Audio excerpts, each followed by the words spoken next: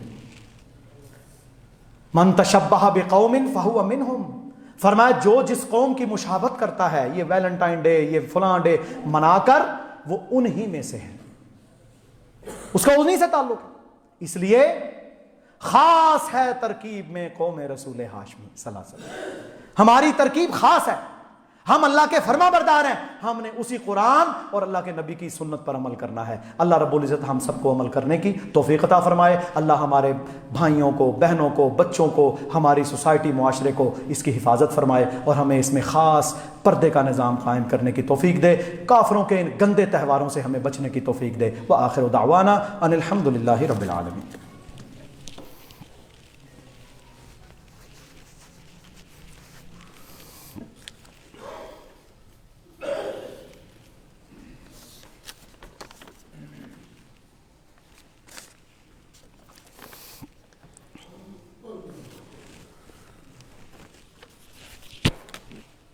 ان الحمد للہ نحمده ونستعینه ونستهدی ونعوذ باللہ من شرور انفسنا وسیئات اعمالنا من يهده اللہ فلا مضل له ومن يضلل فلا هادی له اشهد ان لا الہ الا اللہ وحدہ لا شریک له واشهد ان محمدا عبدہ ورسولہ صلوات اللہ وسلام علیہ، اما بعد۔ میرے بھائیوں، کشمیر میں آرٹیکل 270 کے خاتمے کے بعد ہندوستان نے اب وہاں پر ایک اور قانون لاگو کیا ہے کہ مقبوضہ جموں اور کشمیر کو مین لینڈ انڈیا قرار دے دیا ہے، اور اس کے تحت وہ باقاعدہ منصوبہ بندی کے ذریعے سے اب ہندوستانی کمپنیوں کو، اداروں کو، لوگوں کو کوڑیوں کے بھاؤ زمینیں فروخت کر کے وہاں پر ہندوؤں کو بسانے کا پلان رکھتے ہیں، تاکہ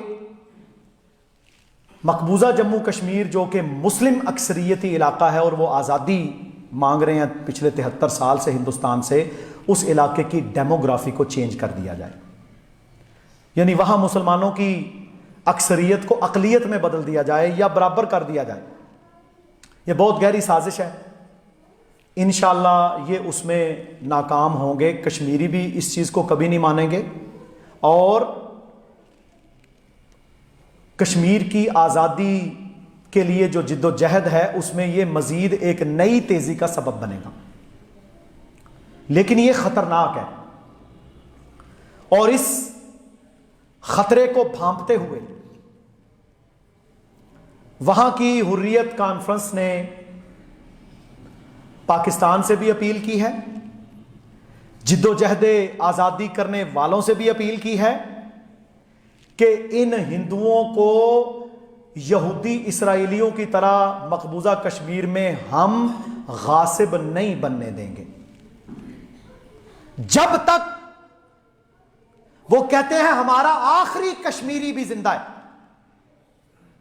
ہم انشاءاللہ کبھی بھی ان کو اپنے مقبوضہ جموں کشمیر کی ڈیموگرافی کو تبدیل نہیں کرنے دیں گے۔ پہلے بھی آئے ہیں ان کے نا بڑے بڑے انہوں نے کوششیں کی ہیں، لیکن وہاں پھر ان کو منہ کی کھانی پڑی ہے۔ پھر ہندو بنیے کے اوپر جب حملے ہوتے ہیں، جب کشمیری جان ہتھیلی پر رکھ کر نکل کر ظالموں اور غاصبوں کے خلاف کھڑا ہوتا ہے، تو پھر یہ بھاگتے ہیں اور دنیا میں پروپیگنڈا کرتے ہیں۔ تو یہ سازشیں چل رہی ہیں، اس لیے بتایا ہے کہ کشمیریوں کو اپنے دعاؤں میں یاد رکھا کریں۔ یہ بیچارے لا الہ الا اللہ محمد رسول اللہ کی بنیاد پر ہمارا حصہ ہے، جنگ لڑ رہے ہیں وہ پاکستان کی آزادی اور تکمیل پاکستان کی، اور پاکستان کے لیے بابا قوم نے اس خطے کو شہرک قرار دیا، اسے نہیں بھلانا۔ اگر ہم انہیں بھلائیں گے تو میرے بھائیوں شاہ رگ آپ کی ہندو بنیے کے قبضے میں ہوگی، جس نے آج تک آپ کے وجود کو نہیں مانا، جس نے آج تک آپ کے وجود کو نہیں مانا۔ وہ آپ کو دنیا میں تنہا کرنا چاہتا تھا، وہ آپ کو دنیا میں کم تری کے لیول پر لے کر آنا چاہتا تھا کہ پاکستان خود بخود ختم ہو جائے گا۔ یہ تو اللہ کی خاص کرم نوازی ہے کہ اللہ نے آپ کو طاقت عطا کر دی۔ آج صبح افتتاح ہوا، 45 ملکوں کی مشقیں ہو رہی ہیں پاک بحریہ کے ساتھ، جس میں امریکہ، فرانس، جرمنی، بڑے بڑے ملک شامل ہیں، چائنا شامل ہے۔ 45 ملک اپنی بحریہ لے کر کراچی کے ساحل پر کھڑے ہیں، اور امن مشقیں 9ویں، پہلے اس میں 10-12 ملک تھے، ابھی 45 ملک اس میں شامل ہو گئے ہیں۔ اس میں بہت بڑا کردار اللہ کے فضل و کرم سے پاکستان کا ہے، اور بالخصوص آپ کے گوادر پورٹ کا ہے، کیونکہ دنیا کو یہ پتہ لگ گیا ہے کہ اب دنیا کی تجارت کا محور انشاءاللہ یہاں آنے والا ہے۔ بھائی یہاں تو مطلب کی گیم ہے، جس کا کاروبار جس کے ساتھ اچھا ہوگا وہ اس کے ساتھ رہے گا۔ تو یہ اللہ کی خاص کرم نوازی ہے، جتنا پاکستان دفاعی طور پر طاقتور ہوگا اتنا انشاءاللہ یہ کشمیریوں کا بھی فائدہ ہے، فلسطینیوں کا بھی فائدہ ہے۔ تو دعائیں تو کرنی چاہیے، اور پاکستان کی ترقی اور پاکستان کی طاقت میں اضافے کے لیے ہم نے بھی اپنا کردار، جتنی میرے پاس طاقت قوت ہے ہم نے اپنا کردار ادا کرنا ہے، اور اس کی پہلی ذمہ داری ہے ہم اپنی مسلح افواج کے ساتھ کھڑے ہوں گے، ہم اپنے مجاہدوں کے ساتھ کھڑے ہوں گے۔ یہی اصل راستہ ہے جس راستے میں اللہ نے غلبہ رکھا، باقی سارے مغلوبیت کے راستے ہیں، باقی سارے مغلوبیت کے راستے ہیں۔ اللہ رب العزت ملک عزیز پاکستان کی حفاظت فرمائے، اور اللہ تعالیٰ اسے مزید ترقی عطا فرمائے، شر سے محفوظ فرمائے۔ اور میرے بھائیوں، آخر میں آپ لوگ الحمدللہ دیکھ رہے ہیں کہ مرکز کی تزئین اور عائش کا کام، صفائی ستھرائی کا کام، وہ الحمدللہ تیزی سے جاری ہے۔ ہمارا یہ مشن اور ارادہ ہے اللہ کی رحمت اور توفیق کے ساتھ، آپ بھائیوں کے تعاون کے ساتھ، کہ ہم نے انشاءاللہ شعبان کے 15 شعبان تک اسے مکمل کرنا ہے، تاکہ رمضان المبارک میں ہم انشاءاللہ تعالیٰ اسے مکمل فنکشنل کر دیں۔ تو الحمدللہ یہ کام جاری ہے، اللہ رب العزت نے جسے جسے توفیق دی، اللہ تعالیٰ نے اس کے مال کو اپنے گھر کے لیے استعمال کیا۔